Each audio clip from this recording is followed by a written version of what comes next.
ভারতে বিশ্বকাপ খেলতে না যাওয়ার ব্যাপারটি নিয়ে আইসল্যান্ড ক্রিকেট একটু বেশি বাড়াবাড়ি শুরু করেছে। তারা এবার নতুন করে একটি টুইট করেছে, যেখানে দেখা যাচ্ছে গ্রুপ সিতে বাংলাদেশের নাম নেই, বাংলাদেশের বদলে আইসল্যান্ড তাদের নিজেদের নাম বসিয়ে টি-20 বিশ্বকাপের গ্রুপ তৈরি করে ফেলেছে এবং এটা তাদের নিজেদের অফিসিয়াল এক্স হ্যান্ডেলে নিজেরাই শেয়ার করে পোস্ট দিয়েছেন। এবং তারা দাবি করেছেন ক্রিকবাজ থেকে পাওয়া তথ্য অনুযায়ী বাংলাদেশের পরিবর্তে আইসল্যান্ডকে যুক্ত করা হবে গ্রুপ সিতে। শুধু এখানেই শেষ নয়, এর আগে আইসল্যান্ড আরও একটি টুইট করেছিলেন, যেখানে তারা লিখেছিল, আমাদের জিজ্ঞাসা করার আগেই আমরা বলছি হ্যাঁ, আসন্ন টি-20 বিশ্বকাপে আইসল্যান্ড বাংলাদেশের জায়গা নিতে পারে এবং আমাদের নিরাপত্তা নিয়ে কোনো সংশয় নেই। আমাদের প্লেয়ারদের সংশয় থাকতে পারে, কিন্তু আমাদের নেই।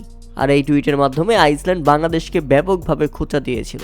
অনেকেই বলছেন আইসল্যান্ড এটা মজা করে করেছে, কিন্তু না, ভারতের পক্ষে নিয়ে আইসল্যান্ড যে বাংলাদেশকে বারবার খোঁচা দিয়ে যাচ্ছে সেটা এখন স্পষ্ট। ভারতের প্লেয়ারদের নিরাপত্তা নেই বলে বাংলাদেশ বিশ্বকাপ খেলতে যাবে না এবং এই সিদ্ধান্তে বাংলাদেশ অটল। টুর্নামেন্ট সরিয়ে নিতে হবে শ্রীলঙ্কায়, না হলে বাংলাদেশ যাবে না, শেষ পর্যন্ত বয়কট করবে বিশ্বকাপকে। এমন পরিস্থিতিতে বাংলাদেশ ক্রিকেট বোর্ডকে নিয়ে একের পর এক ট্রোল করা শুরু করেছে আইসল্যান্ড ক্রিকেট।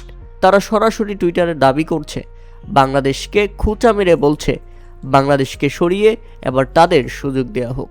প্রিয় দর্শক, আইসল্যান্ড ক্রিকেটের এই বাড়াবাড়ি আপনারা কিভাবে দেখছেন তা অবশ্যই আমাদের কমেন্ট করে জানাবেন।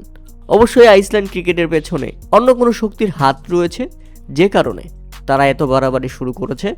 তাদের দাবি একটাই, বাংলাদেশকে বাদ দিয়ে যেন তাদেরকে সুযোগ দেওয়া হয়।